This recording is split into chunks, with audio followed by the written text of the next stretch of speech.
ഞങ്ങളുടെ ഈ കുഞ്ഞൂട്ടിക്കില്ലേ, ഇപ്പോൾ കുഞ്ഞൂട്ടി ആരെങ്കിലും ഉപദ്രവിക്കുകയോ അല്ലെങ്കിൽ കടിക്കുക, ഇവരെ തന്നെ കടിക്കുക, അങ്ങോട്ടും ഇങ്ങോട്ടും കടിക്കുക, അങ്ങനത്തെ ചെറിയ ചെറിയ അറ്റാക്കിങ് ഇതൊക്കെ ഉണ്ടാവും. പക്ഷെ അത് ഞങ്ങൾക്ക് ശരിക്കും സഹിക്കാൻ പറ്റില്ല. കാരണം അവൾ ഭയങ്കര കുഞ്ഞാണ് ഇപ്പോഴും. ഇപ്പോൾ അവൾ ഉണ്ടായിട്ട് തന്നെ 2 മാസം കഴിയാറായി. പക്ഷെ സ്റ്റിൽ നിങ്ങൾക്ക് നോക്കിയാൽ മനസ്സിലാവും, അതിനകത്തുള്ള അവളുടെ കൂടെ ഉണ്ടായവനാണ് ആ പുറകിലുള്ളവൻ. അവൻ ആ പ്ലാച്ചി എന്ന് പറയുന്നവൻ അവളുടെ കൂടെ ഉണ്ടായവനാണ്. പക്ഷെ സ്റ്റിൽ കണ്ടില്ല ആ ഡിഫറൻസ് ഉണ്ടല്ലേ. അവളിപ്പോഴും കുഞ്ഞാക്കണ്ട. ഇപ്പോൾ അവൾ ആ ചെയ്തുകൊണ്ടിരിക്കുന്നത് അവളുടെ അമ്മ തന്നെയാണ്. അവൾ ആ ഈ പാല് കുടിക്കാനാണ് ഈ തെരഞ്ഞുകൊണ്ടിരിക്കുന്നത്. അതായത് ഇപ്പോഴും പുള്ളിക്കാരിക്ക് അറിയില്ല അവൾ ഇത്രയും വലുതായെന്നുള്ളത്.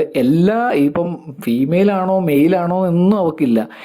എല്ലാ ഹാംസ്റ്റേഴ്സിൻ്റെ അടിയിലും കൂടി ഇത് തപ്പി നോക്കുന്നതാണ് ഇവർക്ക് പരിപാടി. പാലെവിടെ കിട്ടും. എന്നിട്ട് എല്ലാവരോടും കടി കിട്ടും. മൂക്കിനായിട്ടും കണ്ണിനായിട്ടും ചെവിക്കായിട്ടും ഒക്കെ നല്ല കടി. ഇവളാണെങ്കിൽ പുറകെ നടന്ന് ചുമ്മാ വെറുപ്പീരുണ്ടാക്കുകയും ചെയ്യില്ല. നിങ്ങൾക്ക് വീഡിയോ കണ്ടാൽ തന്നെ മനസ്സിലാവും. ഭയങ്കര ഭയങ്കര വികൃതിയാണ്. നല്ല നല്ല നന്നായിട്ട് കിട്ടുകയും ചെയ്യും. എല്ലാവരുടെ അടുത്തും നന്നായിട്ട് കിട്ടി. ഇവനൊക്കെ കണ്ടില്ലേ, ഈ പ്ലാച്ചിയൊക്കെ കുഞ്ഞുട്ടിയുടെ കൂടെ തന്നെ ഉണ്ടായതാ. പക്ഷേ സ്റ്റിൽ ഭയങ്കര സൈസ് ഡിഫറൻസ് ആണ് ഇവർ തമ്മിൽ. വെയിറ്റിൻ്റെ കാര്യത്തിലൊക്കെ ഭയങ്കര ഡിഫറൻസ് ആണ്. അതായത് അവൾക്ക് അത്രയേ ഉള്ളൂ.